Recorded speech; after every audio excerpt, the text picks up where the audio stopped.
Proof by induction, we're going to prove the sum of the first n odd numbers. And in this proof by induction, we're not even told what the formula is. We have to figure out what the formula is. And we don't have an expression for the nth term. So before we can even start the proof, we need to come up with these two things. This pattern is going up by 2. So this is an arithmetic sequence. We just covered sequences.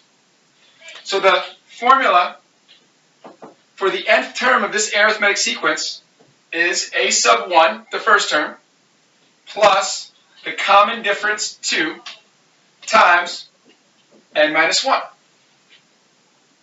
We probably should simplify this. So this becomes 1 plus 2n minus 2, or it becomes 2n minus 1. That is our expression for the nth term. We're going to put that there. We can also now put that over here.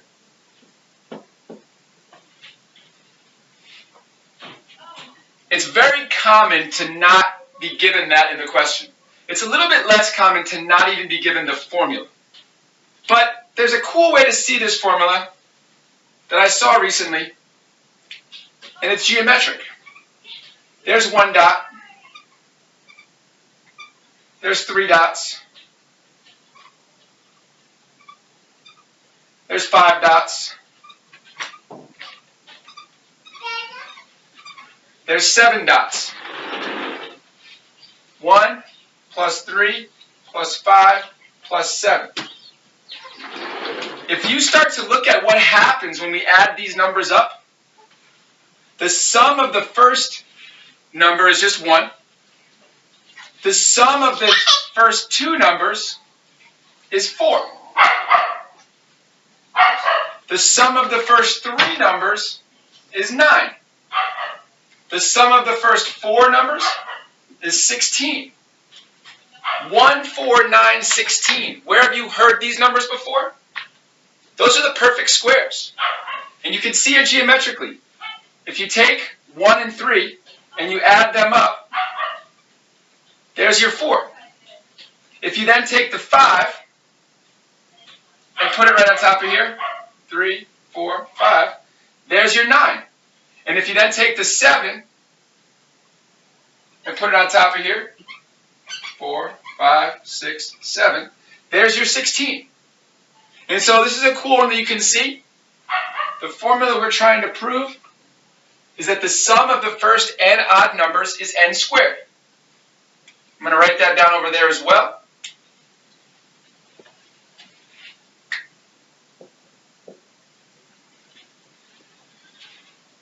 Alright, so now I've finished part 1 of this setup.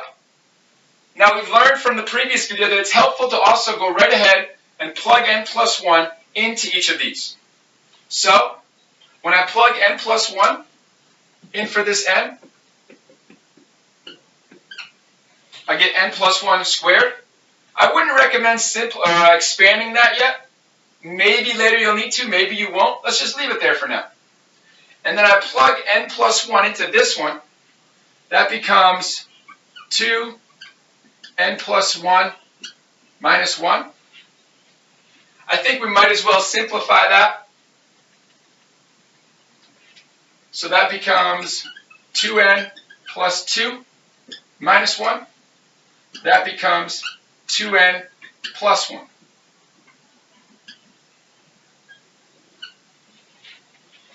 So these 3 starred items are what we're going to use when we prove the induction step. Pause the video if you want to go over any of that, if you want to write any of that down. I'm going to erase and set up the 2 steps to the induction proof.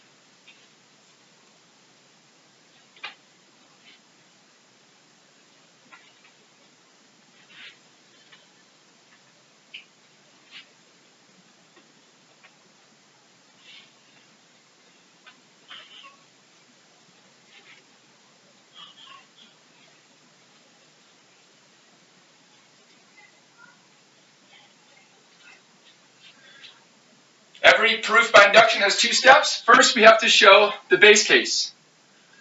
does the value we get when we add up the first number, which is 1, the sum of the first 1 terms is 1, does that work in the formula? So if we plug 1 in for n, does this value match the manually calculated value? And it does. 1 squared is 1 times 1 is 1.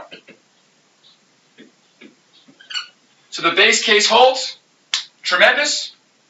Pause the video if you need to write that down.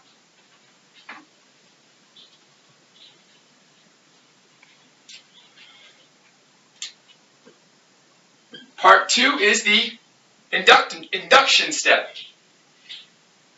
That is always to show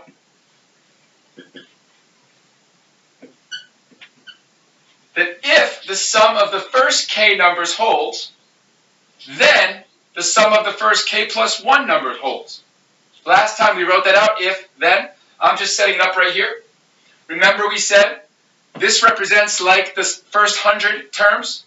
This represents one less than that, the first 99 terms. And the sum of the first 99 terms plus the next term, the 100th term, should equal the sum of the first 100 terms. So if we can show that this equality holds, then we have finished the proof. We now go over there, we get our values. S of k plus 1 is n plus 1 squared. S of k is n squared. A of k plus 1 is 2n plus 1. Well, this looks pretty familiar to us. You could show this either way. I'm going to leave the left side as it is and factor the right. This does factor into n plus 1 squared. And so we have shown that it does. And therefore,